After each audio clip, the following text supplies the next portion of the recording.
And so in buying corporate bonds and ETFs, Powell is saying that, one, the economy is not really in such good shape. Two, that a full recovery for the U.S. economy is predicated on how confident the American people are that the coronavirus is contained. And so if Powell is correct, it becomes a political conundrum, doesn't it? These blue state governors hold the fate of 1/3 of U.S. gross domestic product in their partisan little hands. Today's remarks by Powell just gave them more power over all of us as we head into the most consequential election of our lives.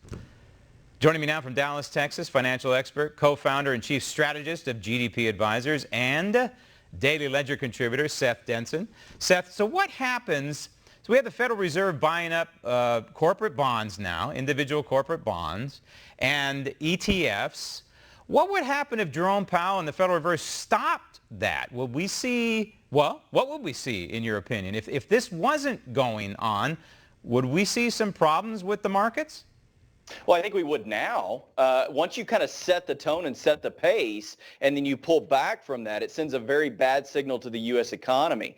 And so what we need to do is create a model where we stop moving so erratically and doing things. We need to send the message that our economy pre-coronavirus was very strong, and that as our American consumer will pull us back out of this, but we've got to get the economy going again and allowing it to work appropriately. But at some point, the Federal Reserve's got to pull back from doing this, right? Because otherwise we get hooked on it, like we have gotten hooked on this last decade or so, artificially low interest rates.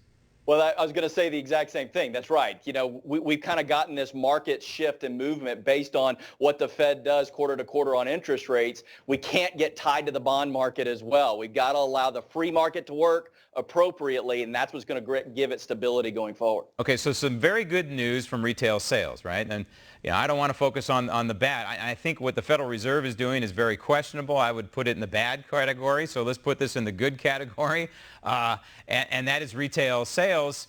This is a sign that the American people are chomping at the bit to, quote, return to normal. We've said it all along, right? If we'll open up our economy, the American consumer will pull us out of the slump, so to speak, and we'll start to see that V-like growth. And certainly they've proven it. Now, again, I want to be cautiously optimistic, right? And make sure we didn't just jump real quick because everybody was sitting at home. But I think all indicators are that because our economy was in such a great spot before this, if we can open it back up, we'll get to a great spot again very quickly. Do you worry, like some of the experts so-called on Wall Street, that at some point, and I'm concerned about this as well, that the U.S. dollar is going to be in for trouble with the Federal Reserve doing something else, and that is effectively printing money? That's the part of the equation that we left out, right? That the Federal Reserve is buying these bonds and infusing money into the system that doesn't exist, so it's effectively printing money. At some point, does the dollar crash? You know, I'll tell you where I'm concerned is in the U.S. deficit spending. That's the part that really concerns me long term. But by and large, you need two key things to happen for the dollar to crash. You need underlying weakness in the dollar, and we're not seeing that. Right. You need a viable alternative. That's not there either. All right. So right now, the Fed can keep doing what it's doing and worry about the problem with it potentially later. Seth, thank you.